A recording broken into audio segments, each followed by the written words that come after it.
pero sorprendentemente no ha cuajado en casi ningún sitio del mundo que yo sepa la asignatura de lenguaje audiovisual, que es muy complejo, es realmente llamativo y te pueden colar muchas cosas para bien y para mal a través de elementos que tienes que formarte muy bien, porque a veces el mensaje estará en el encuadre, otras en un diálogo, otras en la banda sonora. Aquí podríamos hacer ejemplo todos, pero no tenemos tiempo. O sea, que es un arte de artes, por eso es el séptimo arte, enormemente rico y enormemente eficaz a la hora de transmitir ideas y crear modas. Y no solo modas de vestir, sino eso lo ha tenido claro todo el mundo.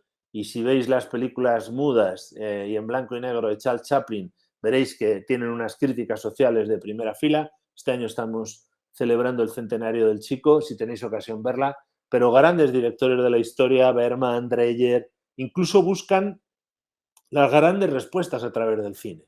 Por eso hay obras maestras de todos ellos, Tarkovsky, Kurosawa, Woody Allen, Terrence Malick, Kieslowski, y luego tantos otros. Y detrás de cualquier película, hasta de la peor de todas, siempre hay una visión humana. Siempre hay una antropología, una visión del hombre, siempre hay una cosmología, las relaciones del hombre con los demás, hay una teología incluso, las relaciones del hombre con Dios o la ausencia de Dios. Siempre en una película como obra de arte que es, hay todo eso. De hecho, Tarkovsky, que es probablemente el director más difícil de la historia del cine, decía que toda obra de arte, y así considerar una película, surge de la necesidad de expresar un ideal ético o de responder a una gran pregunta y supone la ligazón orgánica de fondo y forma. Con esto vas al fin del mundo. Eso es lo que hay que apreciar en una película. Cuando una película os conmueve hasta la lágrima, os hace reír a carcajadas, os impacta, cambia vuestra vida. ¿eh?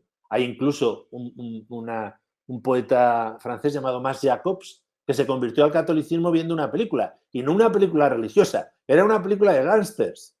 Él era judío, se convirtió al catolicismo después de ver esta película en la que la redención de uno de los gángsters que había matado a mucha gente se muestra a través de que él recuerda la pasión de Cristo. Y de hecho, el padrino de bautismo no es que fuese muy católico, pero fue Picasso, que le regaló un Kempis. O sea que hasta esas historias existen en el cine. Hay películas que nos pueden cambiar la vida. Casi todos tenemos alguna que nos ha impactado mucho y a lo mejor nos ha decidido a estudiar la carrera que vamos a estudiar. Pero luego, más allá de eso, podéis encontrar todos, no solo entretenimiento, que es lo que a veces vamos buscando y es muy lícito, ¿no? Sino un montón, una visión del mundo. Por eso no hay ninguna película neutral, ninguna. O sea, hasta las películas aparentemente más comerciales dan una visión del mundo, entran en los debates que estén de moda en cada momento histórico, alientan o desalientan modas o valores o contravalores, e insisto, siempre a través del lenguaje cinematográfico. Además, quiero hacer una reivindicación aquí. Vosotros este problema, bueno, lo tenéis, porque vosotros, si hago una encuesta que ahora mismo no la voy a hacer, ¿cuántos habéis visto películas mudas y en blanco y negro? Pues podríamos, porque a veces ya pongo ejemplos de actores que han sido relativamente recientes y vosotros no los conocéis. Entonces yo voy todo ilusionado poniendo ese ejemplo y resulta que vosotros no los conocéis, ¿no? El cine actual es también interesantísimo. El clásico lo es muchísimo. Cuanto más veáis, más os va a sorprender, os va a entretener, os va a divertir, os va a conmover. Pero el cine contemporáneo también es muy interesante. A veces es más duro, más violento, más explícito, más puñetazo en el estómago porque hay mucha gente hecha polvo y a veces hay que causar impresiones fuertes, o por lo menos esa es la idea que tienen los directores de cine. Yo he tenido la suerte de entrevistar a muchísimos, incluso a algunos de los que he citado, Woody Allen, por ejemplo, ¿no? Pero a muchísimos directores de cine. Toda película, casi toda producción tiene un componente autobiográfico. Todas. Todos los directores van buscando esas grandes respuestas y van dando sus soluciones, a veces parciales, a veces valiosas, a veces no. De hecho, se alegra muchísimo cuando uno le pregunta algo profundo. Y dice, oh, por fin alguien que me ha... Y los actores igual, porque se meten en los personajes con esa pretensión de descubrir la humanidad que llevan dentro, incluso de los malvados. E insisto, todo esto a través de una multitud de detalles que cuanto más conozcáis de ellos, más controlaréis los mensajes que os transmiten y a la vez más disfrutaréis las películas, ampliando así además vuestros gustos, ¿sí? Y sirviéndoos a lo que sea. Jerónimo, Hablando de lo disculpa que que te sea, interrumpa. dime, Ahí he dime. visto que Jorge ha levantado la mano, no sé si quiere hacer una Ah, sí, pregunta. Jorge, dispara. Ah, no, la aplasté sin querer. Esto suele pasar también. No, esto, hablando de lo que sea, ya mis amigos se meten conmigo, aparte de que me envidian, porque claro, estoy de casa a ver películas todos los días y hablar luego en radio y en televisión, he escrito mucho, pero últimamente ya no tengo ni que escribir, o sea, ya es hablar y tal, y hablar, y con unas audiencias afortunadamente millonarias, ¿no? Ahí Emilio No, creo que sí ha levantado la mano y así, Andrés Emilio, Arturo. dale, Emilio. Buenas tardes. Buenas tardes. ¿Cómo se decía? Que con lo que decía de que algunos actores se meten mucho en el papel, creo que Sí, un actor fue el de Joker de sí, Batman de Caballero de Noche. Ese Joaquin le entró de Phoenix. prisión y se suicidó, creo. No se ha suicidado, afortunadamente. Pero es uno de los directores. Ah, bueno, dices el Joker antiguo. Antiguo. Un Joker antiguo sí que se Hablando de suicidó. Heath Ledger. Sí, Heath Ledger, Ah, efectivamente, ese sí. Pensaba que decías el último, Joaquin Phoenix, al que he entrevistado, es el actor más raro al que he entrevistado, porque es muy peculiar. Sí, efectivamente, porque, claro, cuando tú ves el peso de la fama de los actores, a ellos podía contar muchas anécdotas. Pero vamos a ver, vamos a empezar por el final, ya que has ido tú ahí a los actores, para que veáis cómo se narra a través de todo. Yo soy profesor, que esto es un tema, digamos, original, de el vestuario como elemento del lenguaje cinematográfico. Doy cine y moda.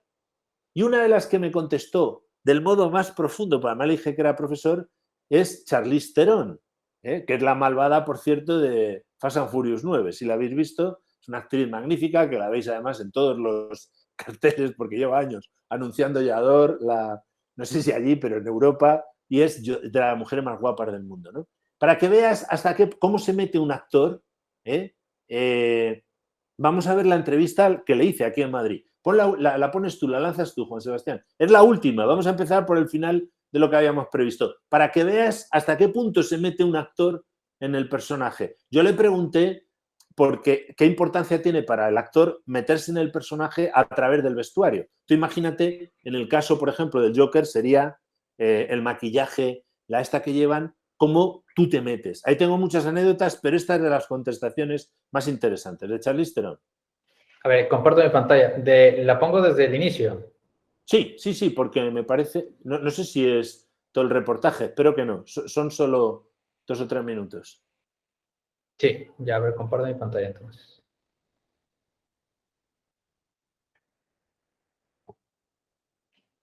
Espero que se pueda oír simplemente.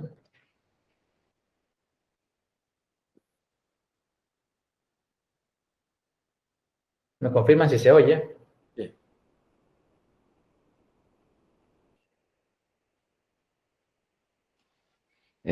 No se escucha. ¿No se está viendo? ¿No se escucha? No. A ver. ¿Veis qué actriz es? ¿No? La reconocéis, ¿no? Mad Max 2, por ejemplo. Suya también. A ver, déjame. Hay que bueno, dar a los dos. pero ella no fue la mala principal en Fast and Furious 9, sino el príncipe. Él era como la secundaria de los malos. Sí, Ella. bueno, claro, pero era la En la 8 fue la lideresa. principal. Era la lideresa. Estaba ahí en detrás de todas, de todos los. Estaba en la jaula. En la jaula. Es una actriz listísima. ¿Lo consigues? Ahora lo intento nuevamente. Si no, que no consigo que salga el audio. En el Zoom es fácil porque hay que activar los dos. Aquí no lo sé. Si quieres lo intento lanzar yo. A ver si está en...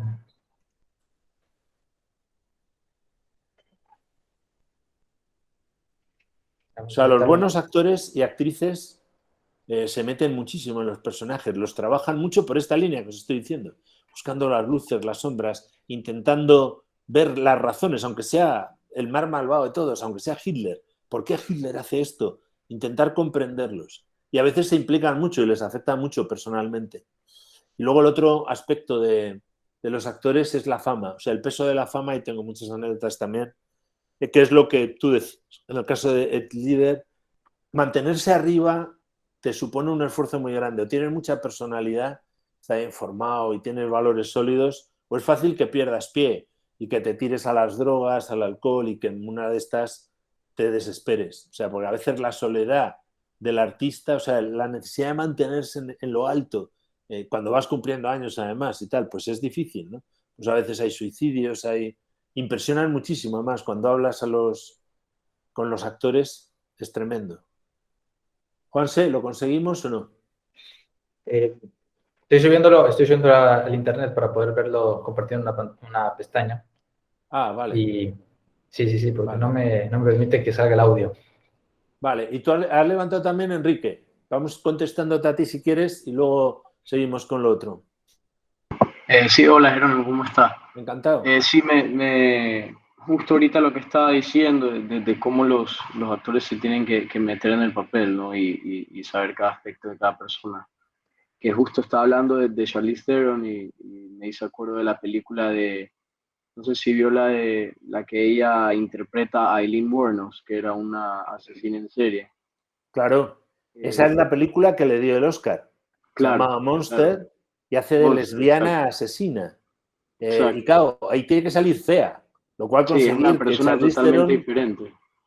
Claro, de hecho ya verás que ella se refiere un poco a eso, porque yo la pregunto precisamente por ese tema, o sea, no solo de cómo afecta el vestido, sino cómo a veces, por salvar su fama o su prestigio, algún actor puede estar tentado de no meterse del todo en el personaje para que no le perjudique a su imagen.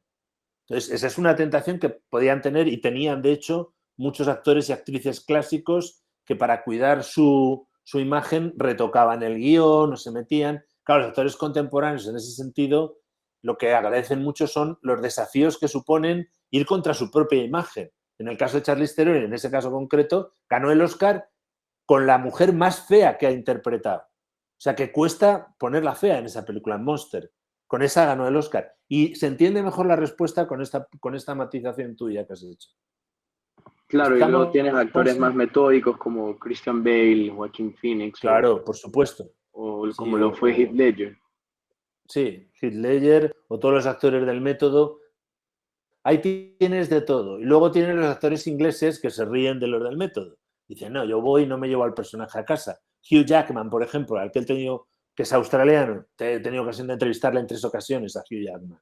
Hugh Jackman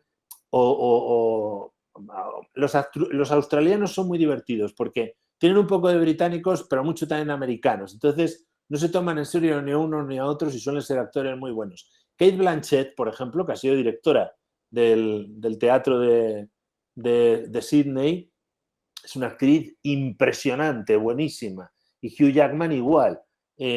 Todos conocen los métodos, todos saben cómo hay que meterse en el personaje, pero luego dejan que fluya el personaje y que tengan frescura. Y no se intentan no... Y solo recurren al método cuando lo necesitan. Creo que eso es lo habitual. Es un poco lo de conocer todas las reglas para luego aplicarlas en su momento. Eso en los actores es clarísimo, ¿no? Juanse, ¿qué tal? ¿Estamos? Parece que sí. A ver. Lánzalo, a ver.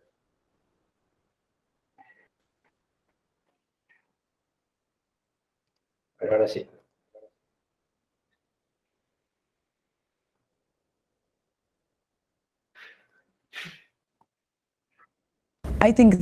Es un error creer que al contar una historia cae todo el peso en el actor. Es un trabajo de equipo, con muchos elementos.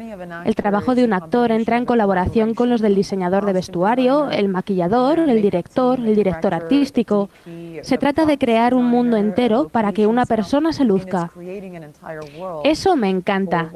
En eso consiste nuestro trabajo como actores, en transformarnos. Eso incluye llevar la camisa o los zapatos adecuados para el personaje. No me imagino interpretando a un personaje si no llevo el vestuario adecuado para él. Por ejemplo, no puedo imaginarme encarnando a mi personaje Sylvia vestida con un vestido de Christian Dior. Tenemos trabajo. Now, if you're a professor of cinema, Como profesor de cine, sabrás que el trabajo de actor no tiene nada que ver con su propia imagen. Un actor debe ser como un papel en blanco para un pintor. En eso consiste nuestro trabajo. Si tú te presentas ante el director con tu propia imagen sobre el personaje, no puedes hacer el trabajo. Así que, cuando acepto un papel, dejo a Charlize en casa, porque no hay sitio para ella en el plató.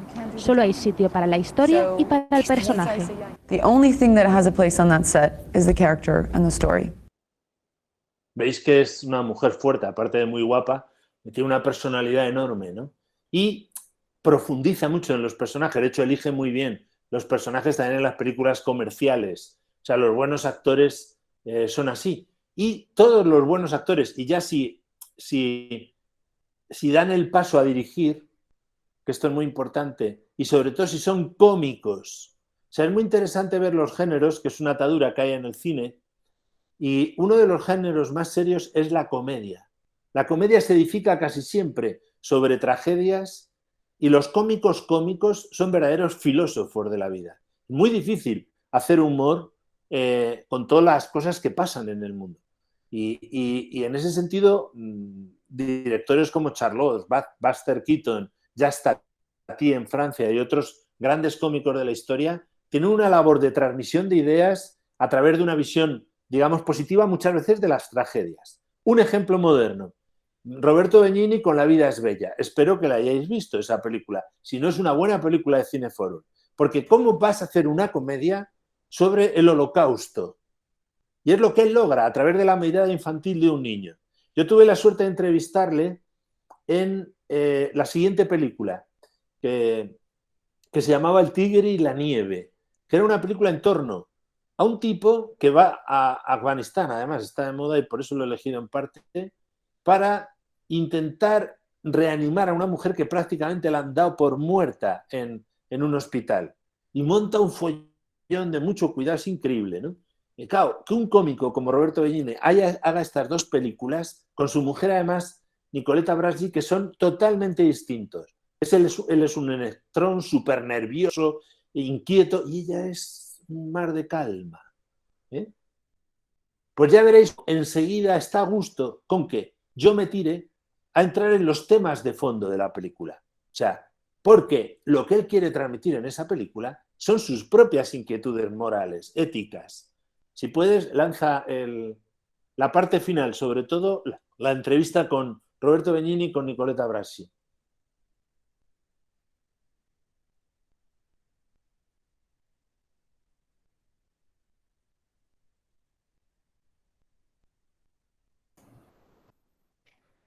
Jerónimo, tengo una pregunta. Usted al ver las películas, que como dijo que ve bastantes, como que supongo que tiene alguna expectativa, como que qué la hace buena o qué la hace mala. Sí, esto es un peligro eso. Claro, por un lado, fíjate que ahora, el problema que tengo ahora como crítico, y sobre todo con la pandemia, es que si antes había 13 estrenos en España, solía haber en cines 12, 13 estrenos. Ahora con el streaming, cada semana se estrenan 41 producciones cinematográficas, televisivas, incluyo ahí miniseries, series, con lo cual la primera labor que tienes que hacer es de desbrozar cuáles son las 15 más interesantes para luego lanzarte a ver las que necesites hablar de ellas en tus programas, ¿no? 5, 6, 7, 10. Yo acabo viendo casi siempre todas las semanas en torno a 15 películas, ¿no? Entonces, esa labor, claro, dices, no voy a ver un tráiler, pero tienes que verlo porque te haces un poco idea. Es mejor no verlo, pero claro, que es también interesante no fallar, sobre todo vosotros que tenéis que pagar por ir al cine. Yo no tengo que pagar, yo voy gratis. Me puedo arriesgar a ir ya que no me guste, ¿me entendéis, no? Entonces, es bueno crearse expectativas, pero también no ver demasiado, y estar abierto a la sorpresa, porque eso es genial cuando ves una película. Ir sin prejuicios, o sea, puedes ir con una idea, pero luego dejas de deslumbrar. Como os podéis imaginar, si veo 15 películas a la semana, lo que más me alegro es cuando una película me sorprende. Cuando me sorprende bien por la puesta en escena, bien por el trabajo con los personajes, bien porque me conmueve. Cuando una película a estas alturas de mi vida, que ya he visto cientos de miles de películas, me conmueve, me hace llorar, me hace reír, pues ya eso es un punto a favor. ¿me entiendes? ¿No? Cuando hay algo de originalidad en su puesta en escena, ¿no? O en su tratamiento de los temas.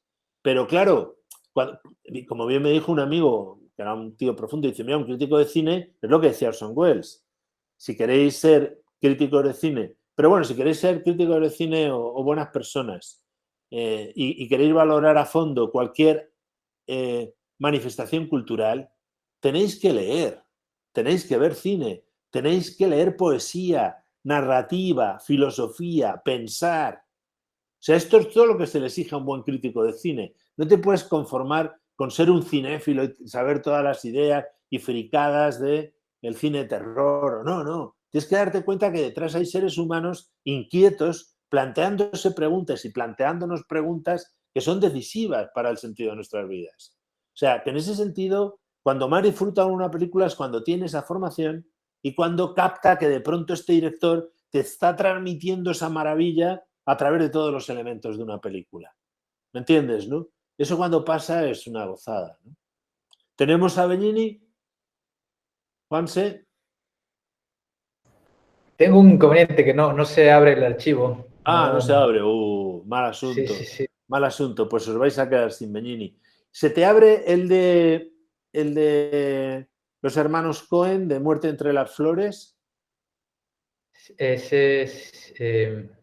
parece que sí. A ver, déjame intentarlo. Sí, aquí estás. Pero tenemos aquí dos, levantaros la mano. Emilio de Julio, venga. Emilio, lánzate. Aquí tengo una pregunta. Cuando alguien es crítico, tiene que ser como que lo más neutral posible en el tema de la crítica, pues, de una película. Entonces, por ejemplo, digamos que a usted le encantan todas las de Fast and Furious o las de Piratas del Caribe, por ejemplo, y dejar la última, la que recién salió. Es muy probable que te termine gustando la película, aunque tenga cosas que son fantásticas en el tema de que son ficción. Pero si eres un crítico que no te ha visto ninguna de Fast and Furious y te vas a ver la última, es muy probable que no te guste, pues, porque vas a decir, es muy pura ficción esto aquí. Es una buena pregunta esa. Pero te pasa hayas visto lo que hayas visto. O sea, yo tengo un modo que es cuando una película me ha gustado mucho, le busco los defectos. Y si no, y si me ha enfadado mucho, me paro a pensar sus virtudes. Porque intento no dejarme llevar por la pasión. Intento dejarme llevar por la pasión para disfrutar de las cosas. Pero luego intento racionalizarlo. Y intento ir sin prejuicios. Por ejemplo, a mí el cine de terror no me gusta mucho. Me da la risa el cine del terror. Cuando se pone súper violento ya me entra la risa. Pues tengo que hacer un esfuerzo para objetivarlo al máximo. Y ahí intento ser muy objetivo. O sea, cuando una película, por ejemplo, no coincide con mis valores, lo que mido sobre todo es la autenticidad de los personajes. Se nota enseguida cuando una película manipula. Manipula para el mal o para el bien. Y te hace catequesis del mal o catequesis del bien. ¿Me entiendes, no? O sea, si una película es honesta al mostrar una realidad, aunque dé una solución distinta a la mía, tiendo a valorarla bien, porque es honesta, no oculta las sombras de la realidad que me está mostrando. Está siendo honrada, honesta con lo que está mostrando. ¿Me entiendes, no? Por ejemplo, hay una película que a mí me encanta que se llama La habitación del hijo de Nanni Moretti. Es una película italiana de hace tiempo, que es la historia de una familia cristiana. Yo soy católico practicante, de una familia no agnóstica, atea, porque él es ateo, el padre, con dos hijos, unos tíos estupendos, ellos y los hijos, adolescentes, bueno, ya casi tiene 18 años, el mayor, con muchos amigos, y de pronto, un día el chaval se muere, buceando. Y no puede echarle la culpa a nadie, ni a Dios, porque no lo cree. Entonces, ¿qué muestra en la película? Cómo esa pérdida, para él, le va a llevar al borde de la desesperación e incluso destruir lo que más quiere, que es su propia familia. Incluso se enfrenta a la respuesta contraria, que es la religiosa. Porque su hija, que no es que sea religiosa, pero es sencilla, es una chica normal, que le dice, papá, nos gustaría a los amigos de mi hermano hacerle un funeral. Claro, a él se le abren las carnes, ¿no? La tentación de uno que se deje llevar por su ideología marxista, por ejemplo, es hacer una caricatura del cura y, por tanto, de la opinión contraria. ¿Me entiendes, no? Es lo que se llama el maniqueísmo. El de tantas películas que todos los alemanes son unas bestias inmundas y son unos monstruos, y los americanos son súper estupendos y buenos y tal. Y eso es puro maniqueísmo. Eso no es honrado, eso no es... A mí los malos que me interesan son los que se parecen a mí, los que me hacen pensar que yo puedo ser el Joker, que yo puedo ser Hitler, que es lo que pasó en El hundimiento. ¿Me entiendes? En esa película no caricaturizan al cura, que da, ¿no? Da una visión muy bonita, muy amable, y el otro lo pasa fatal. Y la secuencia en la que cierran el ataúd, como está hecha desde un punto de vista ateo, es espeluznante. O sea, yo ya no voy a ver a mi hijo, me va a quedar un recuerdo de él que se me va a ir borrando con el tiempo. Y de hecho no le puedo ni echar la culpa a Dios, ni blasfemar siquiera me puedo desahogar, porque Dios no existe para mí. ¿Ves la idea? Esa honestidad, yo le puse 5 estrellas a esa película, porque me parece que no está deformada por ninguna ideología. Está mostrando tal cual su visión de la jugada, una autenticidad que chorrea sangre en cada personaje. Por eso se llevó la Palma de Oro en Cannes, por eso fue candidata al Oscar, no sé si lo ganó, pero es una de las grandes películas europeas. ¿Ves la idea? Van por ahí los tiros, ¿no? Mirad, esta secuencia es el arranque de una película. Tenéis que fijaros muy bien. No os voy a preguntar, bueno, puedo preguntar, la verdad, y luego contesto a Néstor. Vamos a ver primero este arranque, que es la primera gran película de los hermanos Coen. Son unos tipos que son muy importantes en el cine contemporáneo. Así empieza la película, se titula Muerte entre las flores.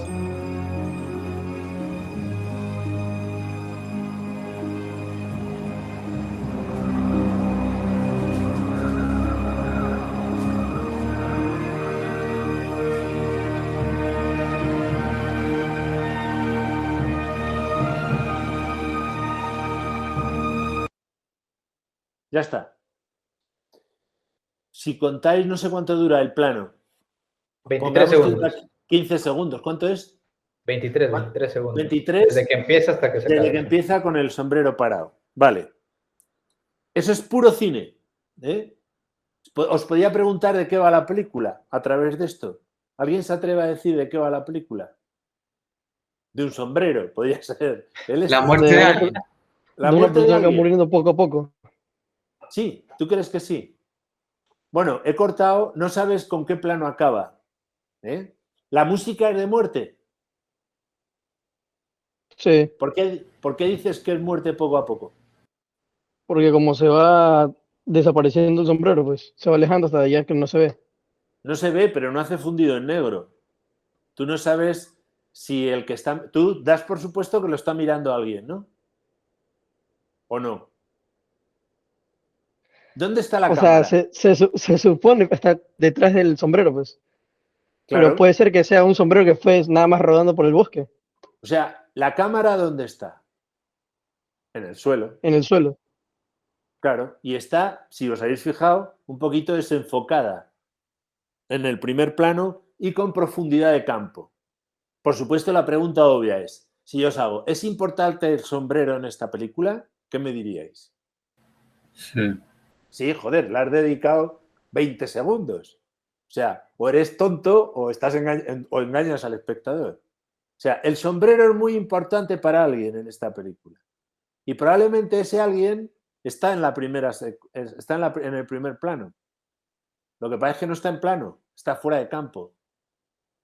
¿Y dónde está? Se murió y ¿Murió? y cayó de lado y por eso el sombrero se le fue. Pero ¿y cuando muere? Si tú estás viéndolo con sus ojos. Eso es lo que se llama No, un pues plano. se está muriendo, pues, está agonizando. Está muriendo, eso te lo admito. Puede ser que esté muriéndose, puede ser. Y que le dé mucha importancia a su sombrero, ciertamente, porque le dedica mucho espacio. Y es un tío que está en el suelo mirando su sombrero cómo se va. Eso se llama un plano subjetivo. Es lo que usaba Hitchcock y es lo que usan en todas las películas estas de terror, que van ahí y que en cualquier momento te puede salir alguien por los lados porque te está poniendo la cámara como si tú fueses el personaje, ¿no? Luego llega ya la tontería en la que van un grupo y dice separémonos, que es lo peor que puedes hacer en una película de terror, porque luego ya te van machacando uno a otro, ¿sí o no? ¿No? Eso es lo típica película de Estados Unidos. Ahí es. Vale, entonces, o acercarse al ruido, eso también claro, es el peor. Ese sombrero es un sombrero apropiado para el bosque. es un sombrero de bosque, de campo.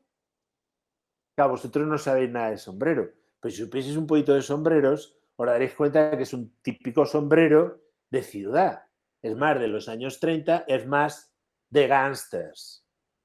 De hecho, es un gángster que está ahí.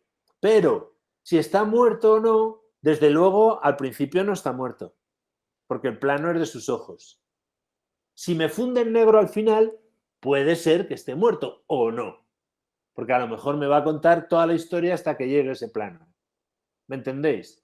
Pero veis que ya no es solo un plano de este es un sombrero, no, este es un sombrero, marca no sé qué, urbano, propio de las mafias del Chicago de los años 30, en un bosque, lo cual sorprende. Y me lo está mostrando con mucho detalle desde el suelo, que no es un lugar habitual de la cámara, no es un lugar natural, con el primer plano desenfocado y profundidad de campo. Con lo cual, probablemente, fuera de campo, desde mi posición, hay un tío ahí. Probablemente ese sea el protagonista o el punto de vista de la narración. Jerónimo, disculpa que te interrumpa. Ya conseguí el de Roberto Benigni y vale. para que lo pongas. Pues bueno, para que veáis la profundidad de alguien como él, que es un locatis además, pero ya veréis cómo habla de todos los temas gordos. ¿Lo pongo del final o en...? No, dale esto. Mis relaciones con Dios han sido siempre buenísimas, maravillosas. Yo siempre le he llamado Guido a Dios como si fuera un amigo mío. No es una demostración, no. Es solo una persona desesperada que está sola y que comprende el valor de la vida. Y si hay un Dios, siente lo mismo que sentimos nosotros. Todos nosotros somos un poco Dios. Entonces le podría dirigir la oración a Jerónimo o a mí mismo. Daría igual. ¡Vittoria! ¡Vittoria! ¿No tienes nada mejor que hacer que pensar en mí? ¿En ti? ¿Yo pensar en ti? Este es un hombre que está enamorado y que siente que su vida tiene sentido solo porque está enamorado, porque esa persona existe y todo lo que ve existe porque existe ella. Y esta es una emoción enorme que ninguna dictadura puede contener. De hecho, los políticos tienen miedo a las personas apasionadas porque quieren el conformismo. ¿Cuánto aguantarás sin esa medicina? Unas 4 horas. ¿4 horas? No sobra tiempo, ¿no? No, ma sono sciocchezze, ma il mondo ma i grandi pensatori... Los grandes pensadores no son esos cínicos que dicen que el mundo es feo. No, eso son tonterías. Los verdaderos pensadores, los más revolucionarios, desde Jesucristo hasta Isaías, pasando por esos grandes poetas como Silas o Cervantes, estos grandes pensadores no están enfadados porque el mundo sea feo, sino porque los hombres no ven que el mundo es bello. Y estos son los pensadores de verdad. ¡No beberás nunca más! ¡Adiós para siempre!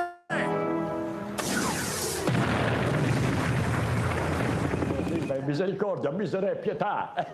Nací en un pueblo llamado Misericordia. Sí, misericordia, piedad. Yo nací en un pueblo que pedía piedad. Claro que me ha influido porque es un pueblo muy pobre. Bueno, yo he nacido en un sitio, como decía, en el que formo parte de la raza humana. Y yo estoy agradecido a todas las generaciones que me han dado algo. Si estamos aquí hablando es porque cada uno ha dado una cosa y nosotros podemos pensar así. Empezando por los griegos, pasando por los árabes, los indios, los españoles, los franceses. Tenemos que estar agradecidos a todos. Y me parece natural pensar que tenemos que dar las gracias. Murciélago, no hagas filigranas. A tu derecha están las ventanas. Bien, papá. Fellini e Buñuel sono come gli dei. Fellini y Buñuel son como los príncipes, como los dioses de este camino en el que yo humildemente me he metido. Buñuel es el único que es capaz de rodar con la misma técnica del sueño. Como dicen los españoles, la vida es sueño. Buñuel es el único que consigue que la cámara se mueva como se mueven los sueños, como nosotros soñamos. Es el único en el mundo capaz de conseguir esto. A Fellini le gustaba mucho Buñuel por este aspecto. Yo he trabajado con Fellini y es como observar una puesta de sol. Es un misterio.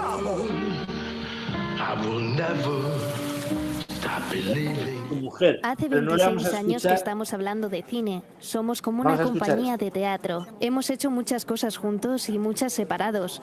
Roberto escribe, concibe la idea y luego dirige y recita.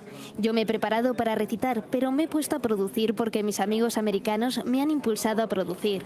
Ha estado bien porque me ha permitido compartir con Roberto las selecciones estéticas. Todo lo que vemos en la película es el resultado de una selección estética. Como realizador y argumentista es como si estuviera poseído por la urgencia de contar una historia.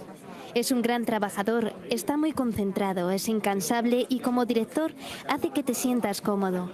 Es muy agradable. Ya está, puedes cortarlo. ¿Veis que ella es súper serena, súper... Claro, por eso es productora, ¿no? Néstor, tú habías levantado la mano hace un rato, lánzate si quieres. Sí, buenas tardes, un gusto. Igualmente. No sé si se me vaya a caer el internet, pero le pregunto rápido. Hay un momento en que estoy seguro que las películas que usted vaya a criticar son de ciertas edades para arriba, pero eso no quita que hay películas infantiles que son de, ¿cómo es que se dice?, que han ganado sus Oscars. Por ejemplo, una de las que resaltaron bastante por los temas que trataba era Intensamente. Así que quería preguntarle a usted desde qué punto o cuáles son los criterios para que usted critique una película que normalmente se consideraría infantil. Bueno, yo soy profesor de historia del cine de animación. Me encanta la animación y he tenido la suerte de entrevistar a John Lasseter, el fundador de Pixar, 2 veces, a todos los directores de Pixar, desde el principio además, o sea, porque lo entrevisté por Bichos. Pixar ha sido clave en la historia del cine porque ha hecho un tipo de guión para niños, pero con unos niveles de lectura altísimos, que van a todos los ámbitos y que conmueven a todas las edades. Ese tipo de guiones han sido fundamentales en la historia del cine contemporáneo y son para todos los públicos, sin necesidad de recurrir a la dureza o a la explicitud en el tratamiento de temas delicados como el sexo. No, muchas de estas películas tienen la capacidad de narrar a todas las edades, igual que los grandes clásicos, precisamente porque tienen unos guiones sensacionales. La clave de una película es el guión. Y cuando tú sabes mantener el interés de un chaval de 9 meses, me decía John Lasseter, y de un abuelo de 90 años con una película como Toy Story, las 3 Toy Story, las 4, perdón. Pero la tercera, por ejemplo, es una obra maestra y la primera también. Y el arranque de Up es magistral, es probablemente la mejor secuencia sobre el matrimonio que yo he visto en la historia del cine. O sea, el cine infantil, pero date cuenta que estamos viviendo en el cine contemporáneo de lo que antes se llamaba cuento de hadas. Ahí tenéis El Señor de los Anillos, que ahora viene a la versión de Prime Video, por otro lado. Tenéis todos los superhéroes, todos esos cómics que en teoría eran cómics juveniles hace años, también había para adultos, y fijaros cómo está bebiendo el cine contemporáneo de todas esas historias. Pero es que esas historias son fuertes. O sea, si yo te pido que hagas un análisis de Toy Story es una película que trata 2 temas principales. La envidia, la de Woody, que era el líder hasta que llega Buzz Lightyear. Y de pronto le quita el liderazgo. Entonces, ahora que a vosotros os hablará muchísimo de liderazgo y de formaros muy bien para luego liderar. Todo el mundo quiere ser líder y nadie liderado. Cosa que me sorprende. Yo doy muchísimas conferencias, me da dinero ese tema, el liderazgo en el cine contemporáneo, ¿no? Pues Woody, ¿qué le pasa? Que le quitan el liderazgo y se tiene que hacer un coliderazgo con Buzz Lightyear. ¿Y cuál es el problema de Buzz Lightyear? Un problema muy actual. Tiene una crisis de identidad. Él se cree que es un guardián del espacio y el arco dramático del personaje es descubrir que no, que es un juguete, que su misión en el mundo es hacer feliz a un niño y que no tiene rayos, no, es una bombilla y que no está luchando contra no se sabe quién, no, es un juguete y va a ser feliz cuando comprenda que es un juguete y dentro de sus posibilidades haga lo mejor posible su función, que es hacer feliz a un niño. ¿Ves la idea? Eso es pura filosofía y eso es pura antropología contemporánea. Porque las crisis de identidad ahora son brutales, brutales. Por no hablar del sentido, de la pérdida del sentido de la familia, por ejemplo, que es muy fuerte. Tú te conoces ahora todas las películas y toda la ausencia del padre y el retorno está en todas. Está en todas. ¿Cuál he visto yo esta mañana? Así, bueno, es que he visto varias todas súper dramáticas. Esta mañana he visto 3, hoy he visto 3 y todas muy dramáticas. Una de dibujos animados japoneses. Fíjate tú, Hayao Miyazaki, no sé si allí os llegan las películas de los estudios Ghibli. Justamente Néstor es un amante. A mí me gusta animar. ¿Te gusta, no? Claro, pues sí. Hay un montón de películas de Hayao Miyazaki. La princesa Mononoke es interesantísima, ¿no? O sea, muchas. El del estudio Ghibli. Claro, del estudio Ghibli. O sea, pues, esos son obras maestras. Son las preferidas, por otro lado, de John Lasseter y de muchos de los animadores de Pixar, ¿no? O sea, hemos vivido toda la vida supuestamente de los cuentos infantiles. Y ahora mismo seguimos haciéndolo con mitologías contemporáneas como El Señor de los Anillos o como todas las películas de superhéroes, que al fin y al cabo siguen siendo reflexiones sobre lo mismo. Son crisis de identidad. Es la idea de toda la vida de Superman, de Spider-Man, de que todo superpoder conlleva una responsabilidad y de que tienes que trabajar en equipo y que aunque sean muy distintos, pues el Capitán América y Iron Man tienen que llegar a un entente y enriquecerse mutuamente. Es sensacional eso. ¿Entiendes, no? Emilio Viarre, creo que tenía también la pregunta por aquí. Emilio, bueno, yo creo que ya sí. sí. Dime. Correcto. Tenía una pregunta que era sobre el sombrero, que me sorprendió que el sombrero se movía, pero las hojas del suelo no. O sea, que no podía ser por viento, porque si era por viento, las hojas del suelo se hubiesen movido. Sí. Eso me pareció curioso y lo quería comentar. Sí. Pero aunque el viento se oye, no sé si lo habéis oído, pero junto a la música está el viento, ¿eh? O sea que otra cosa es que efectivamente hayan puesto el ventilador para hacer volar el sombrero suficientemente alto para que no se levanten todas las hojas, porque entonces pierde potencia el plano. Ahí le podías hacer una crítica a la autenticidad del plano. ¿Ves por dónde van los tiros? Está bien visto eso, pero has afinado mucho ahí, sí señor. Sí, una pregunta que tenía sobre su percepción como crítico de cine, que es el uso de la cuarta pared. Y cómo interpreta usted o cómo critica usted al uso de la mítica ruptura de la cuarta pared. Sí, pues mira, es una buena pregunta. No sé si todos sabéis lo que es la cuarta pared. La cuarta pared es si os ponéis a hablar conmigo, si fueseis un personaje. De pronto os podéis hablar con el público. Pues fíjate... Como Deadpool. ¿Sabes? ¿Qué? Sí. Como Deadpool. Como Deadpool. Eso ya lo hizo Shakespeare en su teatro, a través del coro. Bueno, lo hicieron los griegos, a través del coro. O sea, Shakespeare para ambientar la batalla de Agincourt en Enrique V usa el coro y entonces habla con intensidad al público diciendo: imagínense los campos de Francia, en un lado 3.000... Eso está rompiendo ya la cuarta pared. O sea, luego, ya, claro, es un coro. En cierto modo, eso te puedes arriesgar y hacerlo con el público. Es siempre un recurso muy arriesgado. Tienes que tener mucho cuidado porque te puede sacar de la película. Hay una película este año que a mí me ha gustado bastante de Netflix que se llama Enola Holmes. No sé si la habéis visto. ¿La has visto?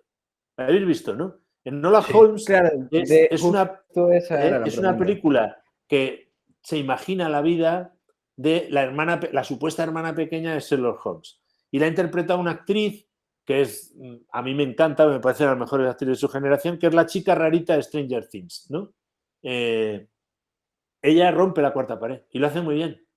¿Por qué? Porque en cierta manera intenta guiar al público en sus propios sentimientos. Un buen guionista a lo mejor no necesitaba la cuarta pared, pero aquí le viene muy bien porque empatizas muchísimo con ella y le rebajas desde el principio una cierta tendencia que podría echar al público hacia atrás, que es el feminismo radical con el que empieza esa película. Si os acordáis, en esa película la madre de Enola Holmes la educa para ser la superwoman, para no depender de ningún varón, para saber todas las artes marciales, ser lista, saber todos los idiomas y tal.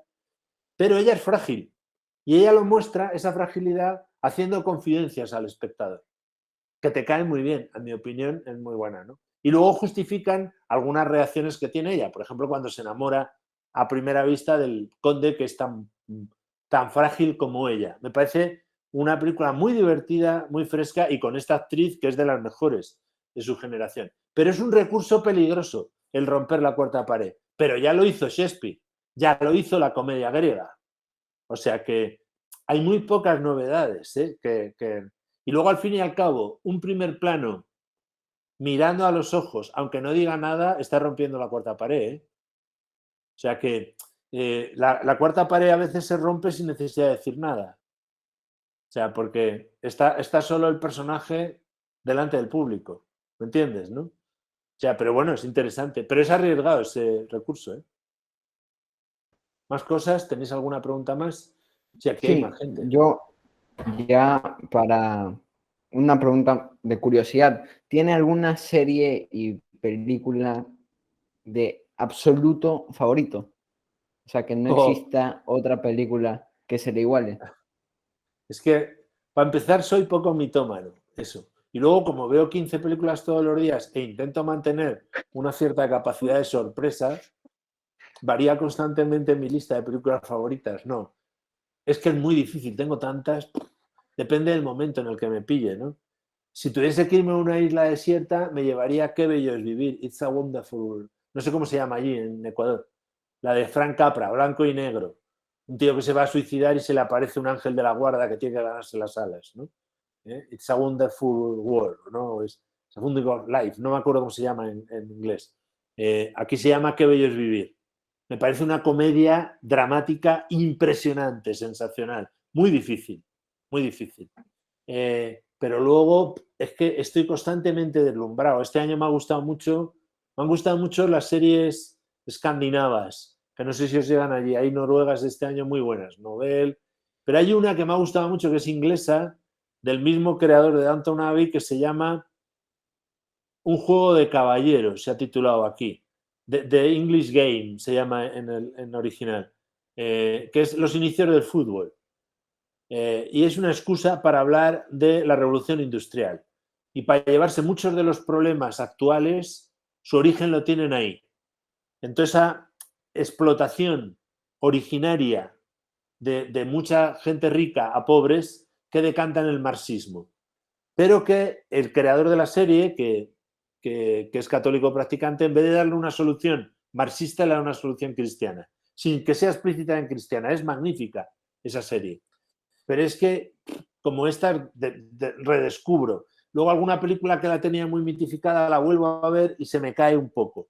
Yo creo que hay que estar abiertos a dejarse deslumbrar por todos los géneros. Y te estoy hablando de películas comerciales. Si me meto ya... Hay una película que me ha impresionado muchísimo de las películas contemporáneas que se llama la de Terrence Malick, anterior a la última. El árbol de la vida. El árbol de la vida. El árbol de la vida es una de las películas más difíciles de la historia, porque es un poema, no es una narración.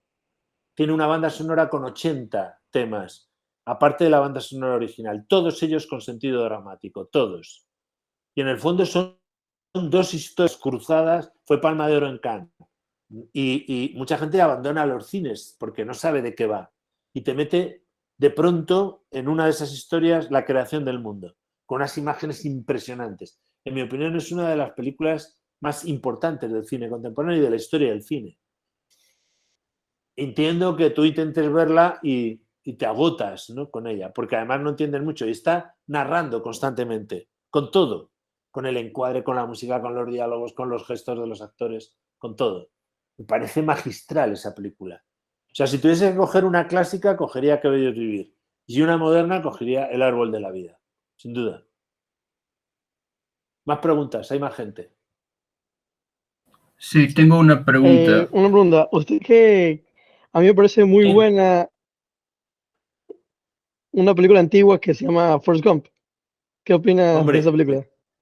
Es bastante buena, con un guión muy complicado. Como ves, también con un tono de comedia en el que afronta un montón de desafíos de la historia de Estados Unidos, con mucha gracia, pero a la vez con una crítica social muy interesante a la guerra de Vietnam, al armamentismo, y luego a la vez con un personaje muy entrañable que genera mucha empatía en el espectador. O sea, yo pienso que esa es una película comercial modélica, porque efectivamente te enfrenta a un montón de temas, te hace pensar, te hace reír, te hace llorar, te sientes cercano, te puede indignar con algunas de las injusticias que presenta y te puedes identificar con el personaje. Con lo cual es una gran película, ciertamente. Me gusta mucho Forrest Gump. Más cosas. Néstor y luego Alejandro. A ver, adelante. Sí, tengo dos preguntas. La primera, ¿a qué se refiere con película comercial? Eso significa que hay más de Bueno, que solo película comercial. Película comercial es la que está destinada al gran público. Fast and Furious está destinada al gran público. Con eso no quiero decir que sea mala, sino que está pensada para gustar al gran público, o sea, por el modo de narrar que es poco exigente con el espectador, o sea, te desmenuza mucho los personajes, son muy explícitos los diálogos, o sea, todo lo que quiere transmitirte te lo transmite de un modo muy nítido, sin exigirte mucho. En el árbol de la vida hay cantidad de metáforas visuales que son muy exigentes para el espectador. Si tú no tienes una formación musical muy grande, no sabes que en este momento te está poniendo una música que es el Kyrie Eleison de... Claro, en la misma batalla de Agincourt de Kenneth Branagh, que es su mejor película, es la primera película, pues cuando acaba, Enrique V manda a uno de sus oficiales que entone el non nobis. El non nobis es un canto en latín que es no a nosotros, Señor, no a nosotros, sino a tu nombre sea la gloria. No, si tú no tienes ni dominante. idea de latín ni de música clásica, tú no te das cuenta que ese es un detalle relevante de que el personaje de Enrique V, tal y como lo refleja Shakespeare, es humilde y es piadoso. Te lo estoy diciendo con la música. Si tú no tienes esa formación, un blockbuster, que es una película comercial, de las que estrenan en verano, de las de Marvel, suele tener todos esos mensajes muy claros, de modo que le llegue muy fácil al espectador. Están menos elaborados, digamos, artísticamente. O sea, aunque luego efectivamente lo hagan tan bien que puedan considerarse grandes películas. O sea, a mí me encanta el cine comercial bueno. O sea, pero en ese sentido es menos exigente al espectador que el cine de arte de ensayo, un cine más intelectual, ¿me entiendes? ¿No? O sea, van más por ahí los tiros. O sea, normalmente se llama blockbuster a las superproducciones que hacen las majors, las grandes compañías americanas, que están destinadas a una difusión masiva. Porque por su modo de narrar, por el espectáculo, le puede llegar a un público muy amplio. Esa es la idea. Y de ahí tengo otra pregunta. Aquí en Latinoamérica, incluyendo México, Argentina y México son los que más películas producen en todo el continente. Sí. El problema recae en que la globalización en general ha perjudicado, por así decirlo, la producción literaria, cultural de aquí de Latinoamérica. Yo soy alguien que piensa que en Latinoamérica le vendría muy bien comenzar a producir con intención de compartir también su cultura. Pero obviamente, no, como usted sabrá, hay muy pocas unas excepciones. ¿Usted qué plantearía o qué propondría para intentar mejorar eso? Producir mejores películas, producir una mayor cantidad de películas, producir sin más. ¿Qué diría? Es difícil porque cada país tiene su propia situación. O sea, Argentina es la que más produce, incluso más que México, yo creo. México tiene una salida natural a todo el público hispano en Estados Unidos, con lo cual tiene un mercado ahí muy interesante y de hecho está influyendo muchísimo en la cultura estadounidense ahora mismo. Ya sabes que en Broadway ahora mismo el gran es Lin-Manuel Miranda, que es un puertorriqueño, es el que ha hecho Hamilton, que es el musical desde hace 10 años más potente y que ahora acaba de estrenar en Netflix una película de animación con canciones suyas. Ha hecho una película espléndida que se llama En un barrio de Nueva York, que es The Heights, el título original, que es el barrio latino de Nueva York, donde lo latino está ahí cuajando, claro. Es de una vitalidad enorme, con lo cual hay muchas posibilidades. No te digo nada del cine mexicano. O sea, el cine más premiado en los últimos años ha sido el cine mexicano a través de Alfonso Cuarón, a través de González Iñárritu, que es un pedazo de director impresionante. O sea, que ahí México ha dado unos actores y luego Argentina tiene una comedia que ahí influye mucho todo el ámbito, todo el mundo judío, porque tiene mucha potencia en Argentina. Toda la tradición teatral de Argentina da unos actores magníficos y están probando todos los géneros también, ¿no? Entonces, creo que eso es importante. Un modelo en Europa sería Francia. En España hacemos mucho, pero no conseguimos la calidad media de las películas francesas Y ahí yo creo que es un cóctel de ser muy fiel a la propia cultura y te diría más que latinoamericana de cada país. Cuanto más local es uno, a veces más universal es.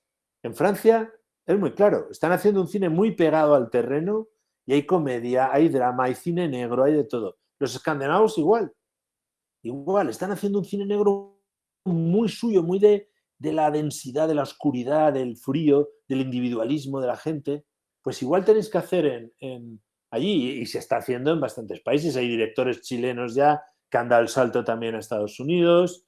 Hay cine brasileño. El cine brasileño es sorprendente porque hace años hubo un par de directores muy buenos con Estación Central de Brasil, con la ciudad esta de los muchachos, no me acuerdo cómo se llamó, Ciudad de Niños, no me acuerdo, muy buenas, pero se ha parado un poco. Ahí hay que dejar, hay que, por un lado, cuidar las escuelas de cine, cuidar quizá más la formación en los colegios también en ese tema, usar mucho, porque luego hay vocaciones, pero es difícil alentarlas, porque aquí mismo en España luego te coges y cada uno ha salido de un sitio distinto. Lo que tienes que tener es la mínima estructura industrial para que efectivamente se puedan hacer cortos, para que ahí salgan series de televisión. En ese sentido, las plataformas en cada país están haciendo una buena labor, ¿no? Porque empieza a haber producciones nacionales en todos los países, de todas las plataformas que están compitiendo con ellas muy duramente y se están dando cuenta de que luego tienen una proyección internacional muy grande. Ahora mismo en Europa, a través no solo de Netflix, sino de Filmin y de otras plataformas, nos está llegando cine turco. Ahora están de moda en España las series turcas. Nos llega cine Ecuador también está de moda. Claro, las novelas turcas. A mi abuelita le encantan las series turcas, profe. ¿Ves? Pues entonces, ya es sorprendente esto. Y tú te coges y son súper turcas. Cuanto más... Mira, una de las películas españolas que más éxito ha tenido fue una de hace ya 20 años que se llamaba Solas.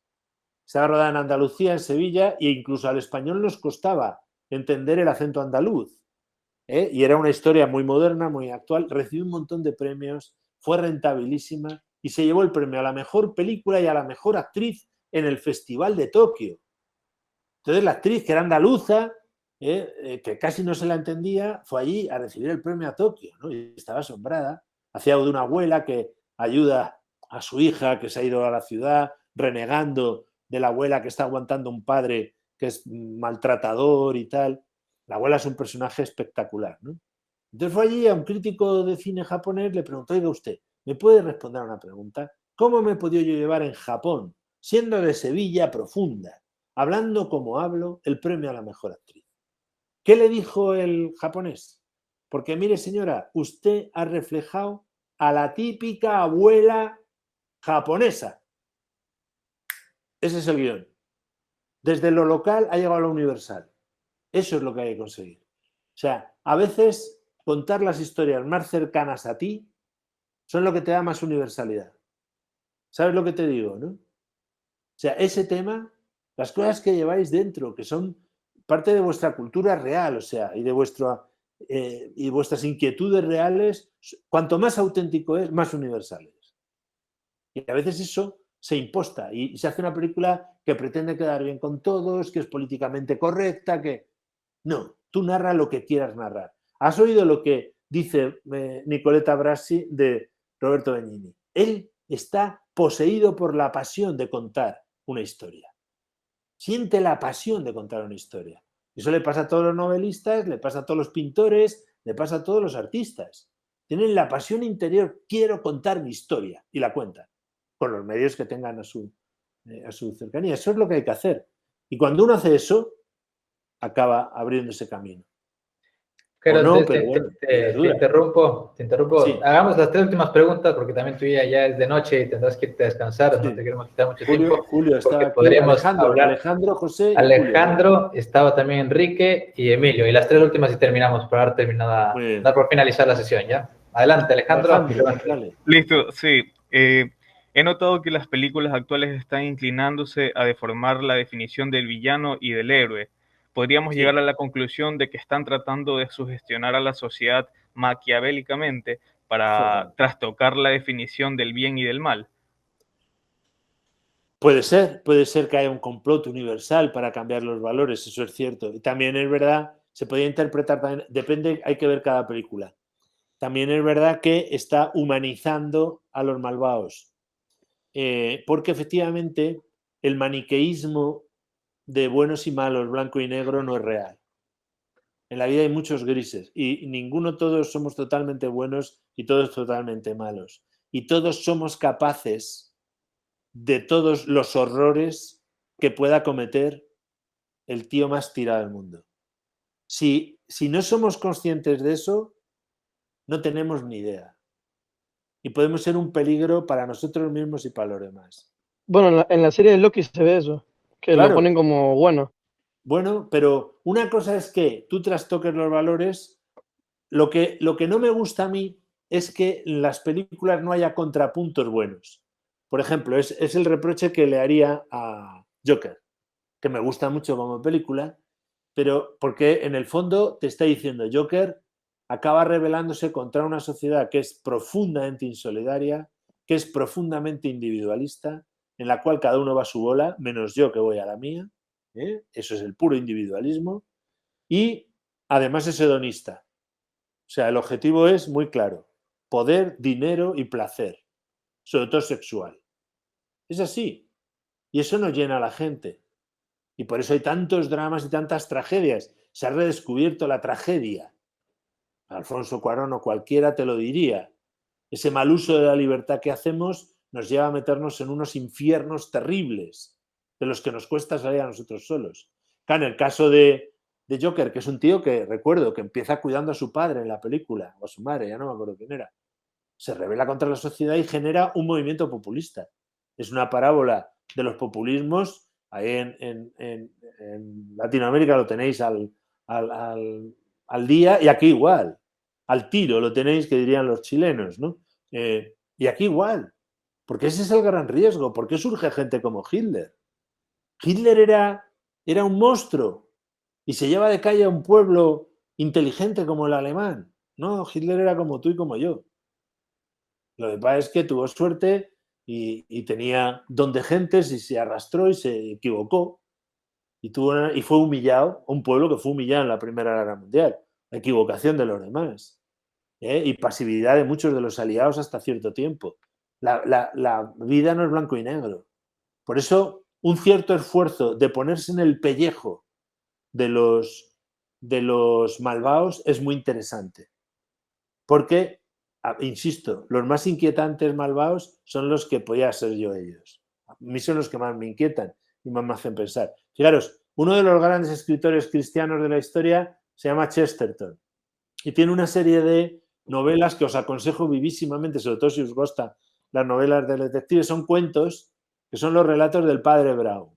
Es un cura inglés, católico, gordito y tal, así como pachorra, y que se especializa en descubrir grandes misterios, grandes asesinatos y grandes intrigas, ¿no? Y hay una de ellas, hay toda una serie de relatos que se llama La incredulidad del padre Brown. Y entonces son todo asesinatos que son supuestamente imposibles. Entonces hasta los más agnósticos y ateos acaban descubriendo, diciendo que no, que ha sido algo fantasmal o paranormal y tal. Y entonces su teoría es, yo descubro a los malvados porque pienso, ¿qué haría yo en su situación? Y entonces yo haría esto y así descubro. De hecho, es bastante racional. Hay en uno de los relatos que uno que se disfraza de cura, un malvado, le descubre y dice, pero hombre, es un tío muy listo, además es su principal enemigo. Y le dice, ¿cómo me ha descubierto usted? Porque usted atacó a la razón y esa es muy mala teología. O sea, esto es muy interesante.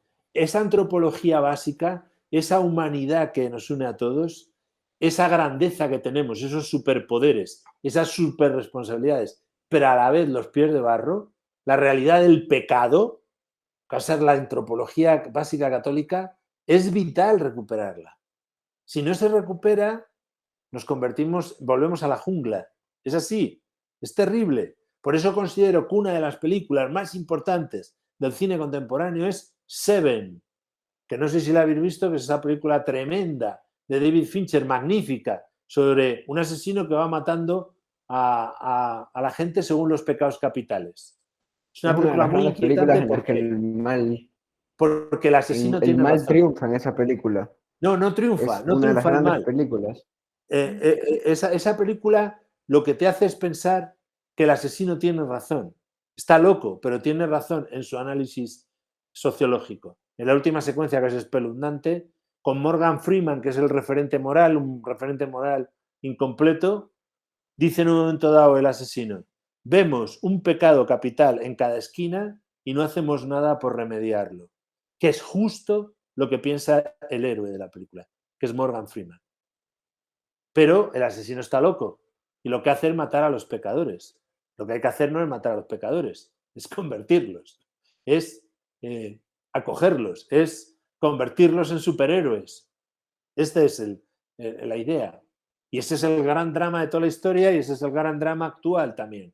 Por eso, esa humanización de los antihéroes o de los malvados, en las buenas películas, incluido Maléfica, Cruella me cuesta un poquito más, pero bueno, es interesante porque te lleva a una realidad sobre lo que es el drama de todo ser humano, que está entre la grandeza y la miseria. O sea, en ese sentido pienso que es interesante. Es inquietante, te exige estar bien formado porque si no te puedes quedar sin referentes morales, pero es muy interesante. Perdonad que me he enrollado, pero es un tema muy, muy interesante. Emilio, no sé quién estaba ahora. Emilio de... Sí, Emilio... quería preguntar que como ayer me vi una película que se llama Amigos de Vacaciones, que es de John Cena, que me pareció como diferente, que él normalmente haciendo películas más serias, cambia a hacer una película de comedia. Amigos de Vacaciones. ¿Y de quién es nueva. De John Cena con el de lucha libre y un moreno que no sé cómo se llama. No la conozco, no sé si se ha estrenado aquí. Además, vete tú a saber con qué título se ha estrenado aquí. Y las fechas son diferentes. Sí. O sea, bueno, ese paso lo que a la decía comedia... que cómo cambió como que de un día para otro, como que nunca había hecho una película como de comedia, aparte de Guerra de Papás, la de Mark Wahlberg, que participó pero 20 minutos literalmente. Y aquí que hace una película totalmente de comedia. Entonces como que... Mark Wahlberg es de los actores más interesantes que entrevistó. Genial. Es católico practicante, muy interesante, mucho. Pero eso de la comedia que dices es lo que te he dicho antes.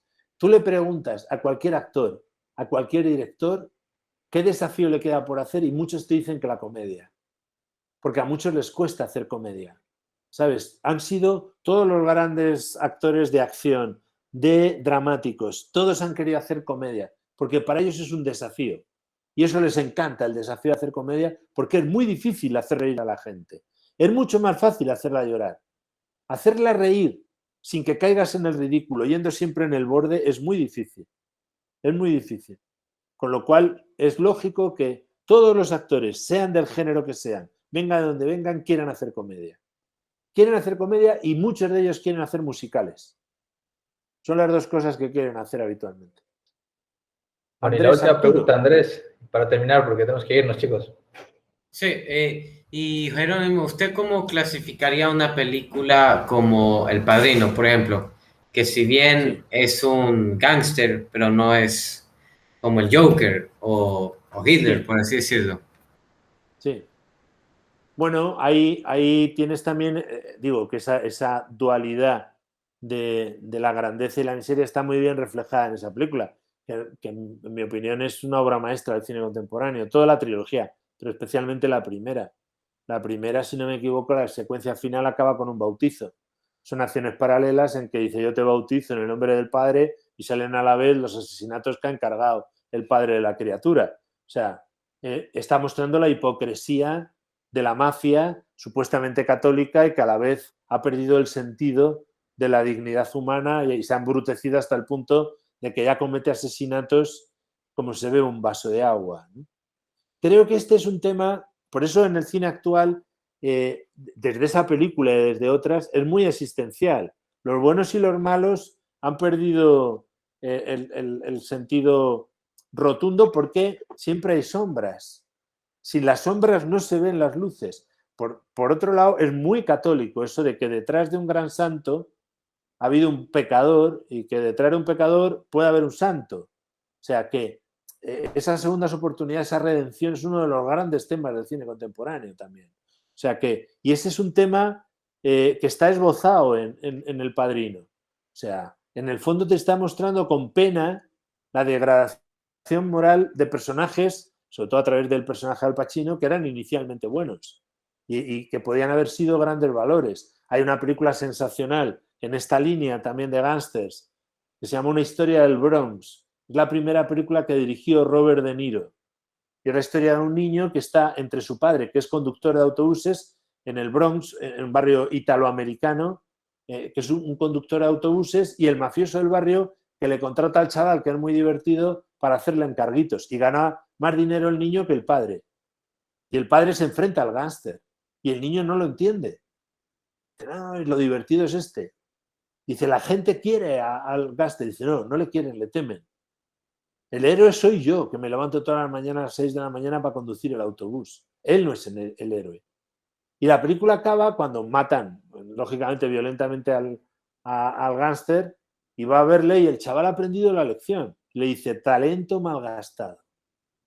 Talento malgastado. O sea, cuando tú ves eso en un personaje y un personaje malvado te resulta patético, te da pena, esa es una buena perspectiva.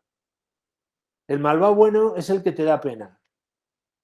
¿Sabes? Porque le sientes cercano, es humano como tú. Y puede meter la pata como tú hasta la ingle. ¿Entiendes, no? Creo que ese es el verdadero enfoque de cualquier obra de arte y en concreto de cualquier buena película, cualquier buena serie, y eso es lo que hay que buscar siempre. A veces, claro, la expresión moderna de todo eso es dura, es ardua, es difícil, y es difícil decir, ¿a quién le aconsejo esta película? Yo cada vez que me lo preguntan todos los días, digo, pues me tienes que dar tu carnet de identidad o el libro de familia y ver cómo eres, porque es muy difícil aconsejar una película. Yo tengo que dar las bases, las líneas básicas de acción para que... Pero desde luego prefiero que una persona arriesgue con una película más difícil, dura, a que esté viendo todo el rato cosas que no tienen ningún problema, pero ahora no tienen ningún interés. ¿Me entendéis? ¿No? O sea, yo prefiero que me conmueva una película y arriesgarme un poco ahí, ¿no? Esto hay que verlo con prudencia, por eso siempre qué buenos son los cineforums familiares, qué bueno es que en los colegios haya gente o entre los amigos que hagáis cineforums y que vayáis ahí ampliando vuestros gustos, ¿no?